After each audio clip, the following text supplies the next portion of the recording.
Hello, Beard Wizard family. Welcome back to Beard Wizard Reviews.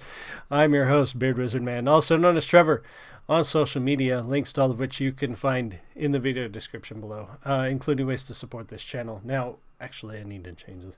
Before we get started, just like last time, bear with me while I fight this cold off.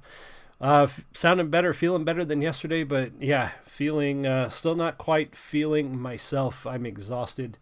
I didn't have the vid, but boy, this is the sickest I've been in a long time. So that's why you haven't seen streams from me recently. Yesterday I did one, but a couple days ago and through the weekend, nothing from me. Anyway, so I'm a little out of it. I'm a little bit discombobulated and sounding very rough, but thank you for joining me.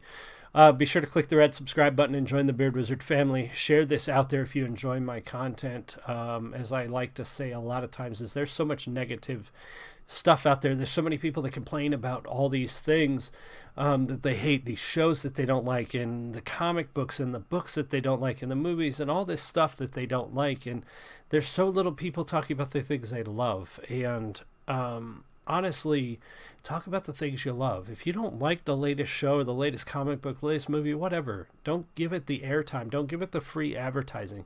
Don't buy into the outrage marketing that gets people to watch it. Share the things you love. And that's part of what this show's about, to share the music, the content creators, the comic books, all the things that I love, the things that I watch and enjoy, and to talk about those things and share them so other people can find them too. So if you like this show, please share it out there. If you like what I talk about, share the links to it, tell your friends, and be sure to subscribe here.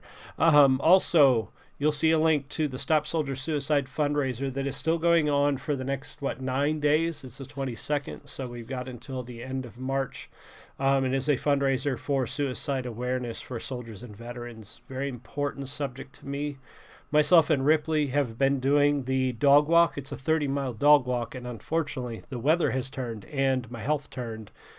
So I don't know if we're going to get the 30 miles in before the end of the month. We're still going to keep walking. It's not like I'm only going to walk for March, but I don't know if I'm going to get those 30 miles in. I'm going to try, but it's rainy and cold, and yeah, it's not working. So what are we talking about today? It's Wednesday. I try to do the comic book reviews on Wednesday because that's New Comic Day, I believe, right?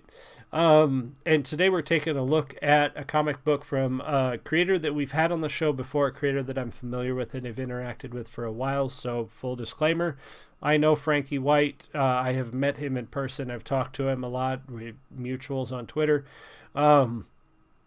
And he gave me the review copy to do this review. So there's your disclaimer. I am not as familiar with the creator and artist Adam Markovitz, I believe that's how you say it. Hopefully I can pronounce a Slavic last name with mine. But Frankie White and Adam Markovitz are bringing us this sort of a whodunit thriller, true crime mystery comic called Who Killed Sarah Shaw. And I've read Frankie's other stuff before. Some of it I've loved, some of it has been okay. There's been, I've been back and forth on different things that Frankie has done, but overall Frankie puts out some good work when it comes to writing. Even his children's stuff, you may remember the last time that we actually met, I bought for my nephew, oh man, I can't remember the title now. He did a children's book about a pirate with a magical beard. It's great. It's fantastic. You should check it out anyway. But we're here to talk about Who Killed Sarah Shaw. So this is a like I said, it's sort of a true crime whodunit mystery comic. It's not an action comic. It's not a superhero comic. So it's set in its own interesting niche because we're used to, again, comic books being sort of this one type of thing. When most people think about comics, they think about superheroes and they think about horror or science fiction. And mystery comics is not something that's very common. Like, we reviewed a comic about NASCAR or Indy racing a while back, and those kinds of things interest me because they're not the normal, typical, everyday sort of what we think of as comic books. So this one is about a couple who does like a true crime show for a TV network or for a streaming. I believe it's for a streaming network, and they go around and they interview people involved in cold cases. And in this particular one, the woman Jess, Dave is the other is the guy that is in this team who does this show. Jess gets more interested in who actually did it. So it's this cold case about Sarah Shaw, this young woman who was murdered back in the 80s. And Jess decides she wants to solve the crime. And that's really not what they do. And Dave is at first kind of against the idea of sort of going off script, if you will. And so that's kind of what the story's about. It's about them sort of going into this town, this small town. What was it called? I wrote it down. Hartground, Michigan. And sort of interviewing people, about the crime that happened, like in this case, 30, 40 years ago. Man, I'm getting old. And wanting to sort of getting more invested in the story, more invested into what happened to this young woman, and to find out who actually killed her, because it's a cold case, obviously, so they never really solved it. They had a suspect, but the suspect disappeared. And they start interviewing people, and they start finding hints that there's more to the story than just this drifter, this guy who disappeared from town back when Sarah was murdered. And then it goes into a little bit of the aftermath of the murder, about how the parents dealt with it and how the town dealt with it, because she was a popular girl in school and well known in the community. And of course, it's a small town, and when things like this happen in a small town in America, people remember it for a long time, and it can have an impact on the community. So I like that aspect of kind of how they've built this little world, and world building is one of the things I talk about in comic books, because it's very important to me as a writer.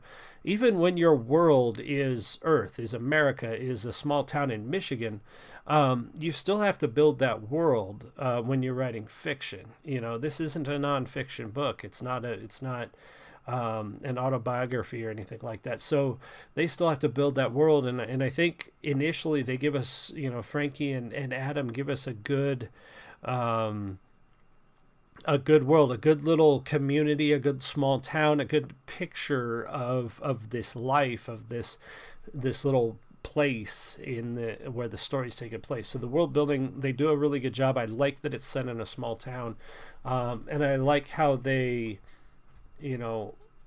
sort of write this community realistically, and they portray it in the art realistically.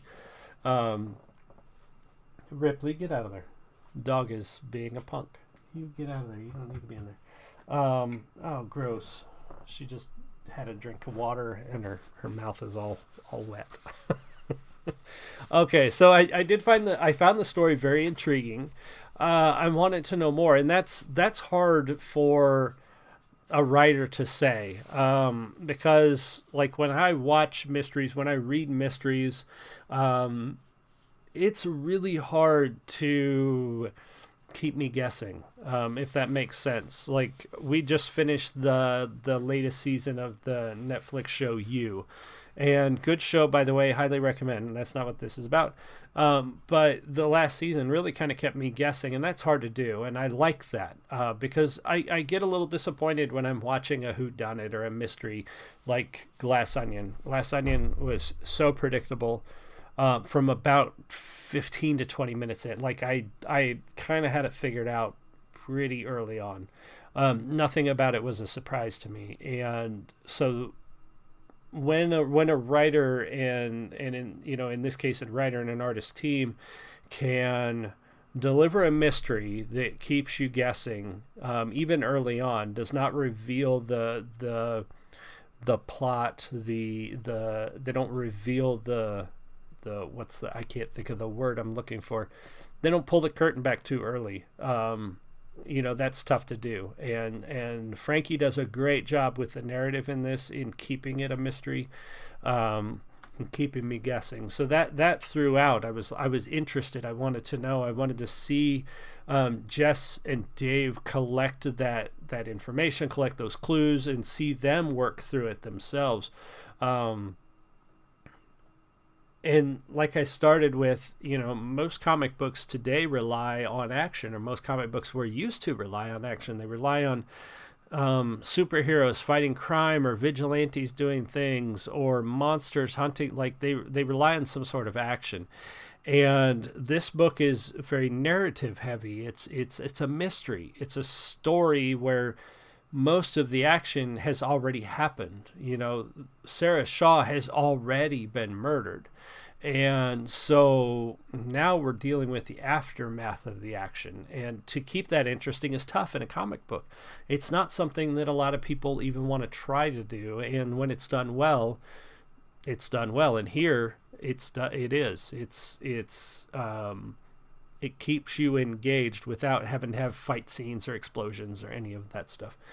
So well done when it comes to crafting that mystery narrative to keep you interested. I thought the dialogue was great, realistic, engaging. Again, the characters felt realistic. The things they said to each other, the things they said to themselves didn't sound forced. It didn't sound, it didn't sound like the writer. It didn't sound like I was listening to Frankie tell me the story. It sounded like those characters telling the story, which is really good too. I'm a writer. I can appreciate that, and hopefully my narrative and dialogue is the same way. But you can tell when you read authors, when you read even comic books or novels, when every character sounds the same and every character sounds like it's just the author writing dialogue rather than sounding like characters talking. And so Frankie did a really good job of making those characters feel real through their dialogue. And it leaves me wanting to know what's next. How's the story going to actually pan out? Who actually killed Sarah? Was it more than one person? Was it a conspiracy? Was it the guy who disappeared when she died? Was it one of her classmates? Like what happened and why? You also want to know why, because we get some tidbits and some parts of the story as it's revealed through the interviews. And it comes to find out that they do this cold case. They one of the characters says, like, people come, the media comes to Hard Ground every few years or every anniversary of the murder and wants to do a special show or a special episode or whatever. And they always interview the same people, and it's always the same candy-coated sort of interview, and they always ask the same questions.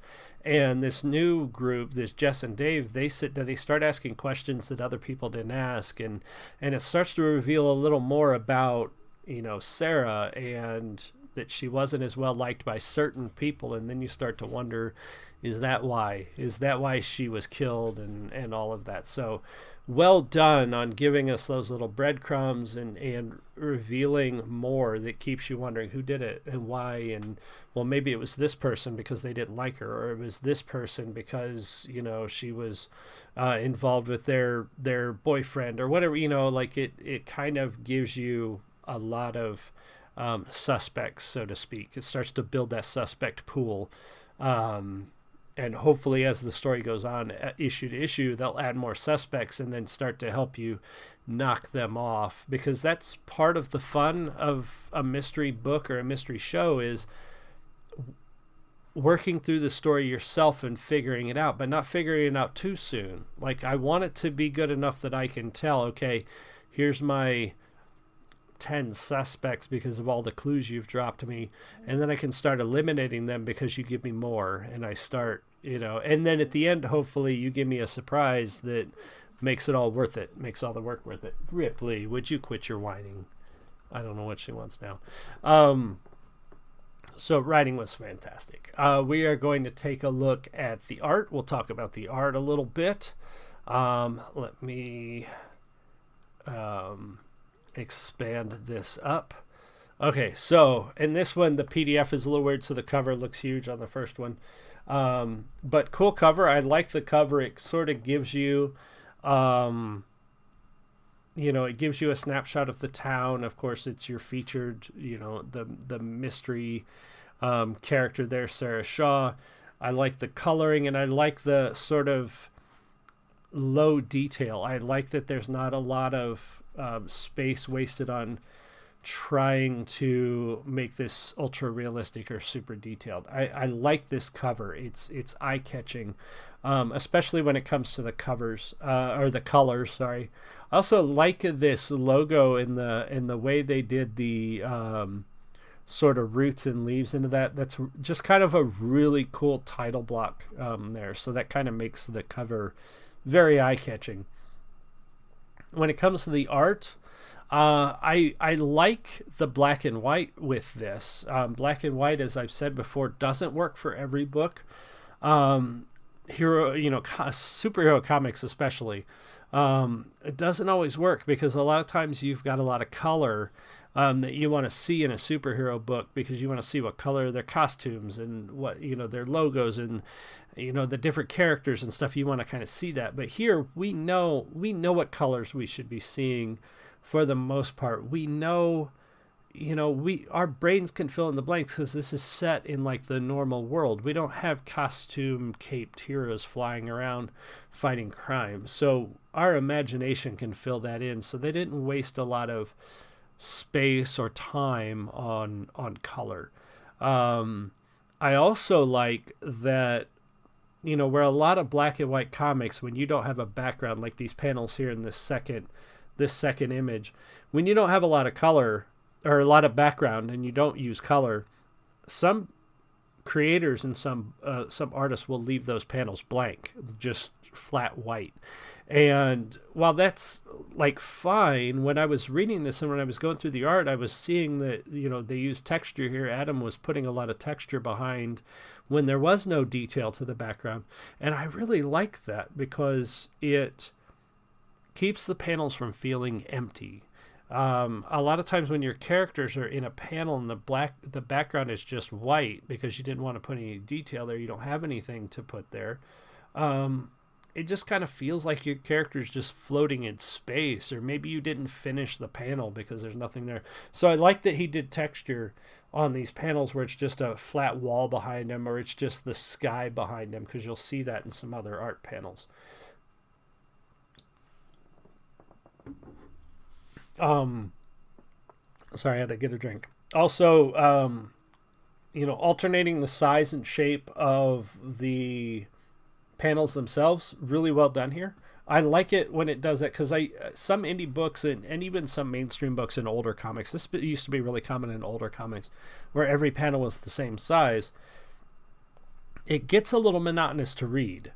I find that when a book is, especially when a book relies on a lot of text, which you've got a mystery book that doesn't have a lot of action, it's going to rely a little more heavily on text. So when all your panels are the same, I find my eyes get a little bored. I get a little bit, it feels a little redundant. It feels a little bit kind of monotonous when you're reading it. So I like that they mixed up panel size here and panel format, going from a wide top to a long side and then your three short. I like the way they did that. It keeps your eyes moving. It keeps your eyes interested. It makes each page look different and look interesting, not just because of the art, but also the layout. So well done with there too. And, another example of, you've got in this upper right panel here, or even the one right next to it, there is no background detail there, but they still give us texture. They still give us something to keep that panel from feeling completely empty. So very well done there.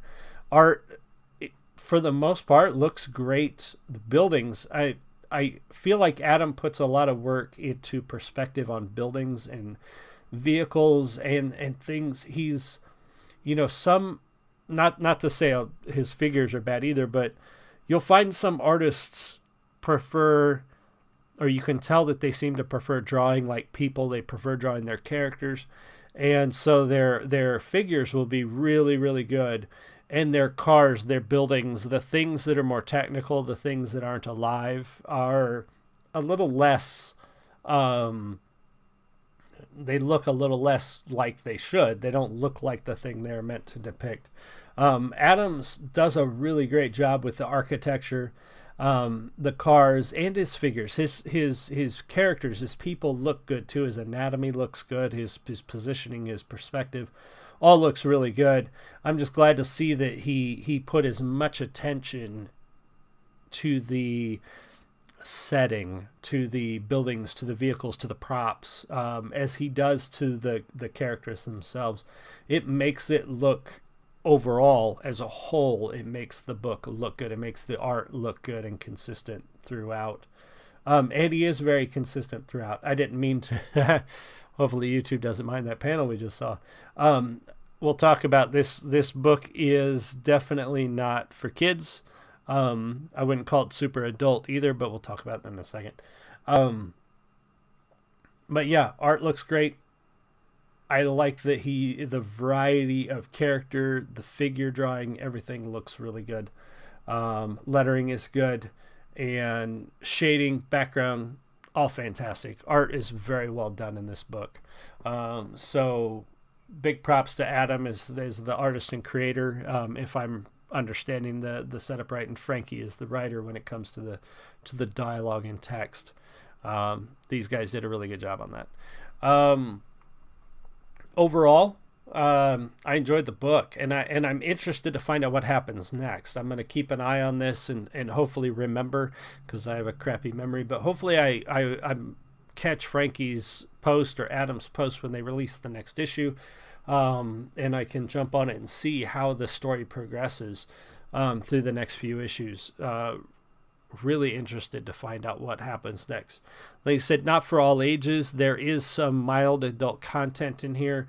I would say if this were a movie, this would be rated R, maybe a soft R. So keep that in mind. Just because it's a comic, this is not a comic book for your kids. Your older teens and up, probably. I put a link to the Patreon page in the video description below, so keep an eye on that. If you want to get the book, go to the Patreon page. You can get this book, and they're talking about working on the next issue there as well. And yeah, I recommend it. I would say go there, check it out. If you're interested, you can see more of the art on the Patreon page. You can get more of the description on there. I know Frankie was sending out some PDF copies last week. That's how I got this one. So I don't know if he's still doing that, but you can hit him up on Twitter and see. Or you can hop out to, if you're in the Chicago area, or if you're going to C2E2 on I think it's the weekend of the 31st of this month, Frankie is going to be at C2E2. So stop by and say hi, check out his work, and tell him I sent you, because yeah. Great convention if you've never been to C2E2. I won't be able to go this year. Hopefully I will be up there next year as an attendee. But if you are up there and you watch this show, let me know in the comments, and make sure you stop by Frankie's. I'm guessing he's going to be on Artist Alley. Make sure you stop by his table and say hi, and check out his work up there. Hopefully he'll have some books for you, and he'll sign them and talk to you about this stuff. But I highly recommend this. Go check out Who Killed Sarah Shaw. Check out the Patreon page. Follow these guys on Twitter, Adam Markovitz. I think it's now I need to look. I should have put a link to their socials on the, it's Adman Comics on Twitter, and then Frankie with 2 E's _White on Twitter. Check those guys out. Say hi and check out this book. I think you'll like it. I really, so far, I'm enjoying it quite a bit. So thank you guys so much. I really appreciate you. Make sure you check out the fundraiser. Make sure you subscribe. Let me know what you think in the comments. And if you are an indie comic creator, hit me up on Twitter. Shoot me a DM. I'm still gathering more review copies and books to look at and review on the show. So if you want yours taken a look at and you haven't already contacted me, do please contact me. I will see you guys all again soon. You have a great one. Much love. Bye.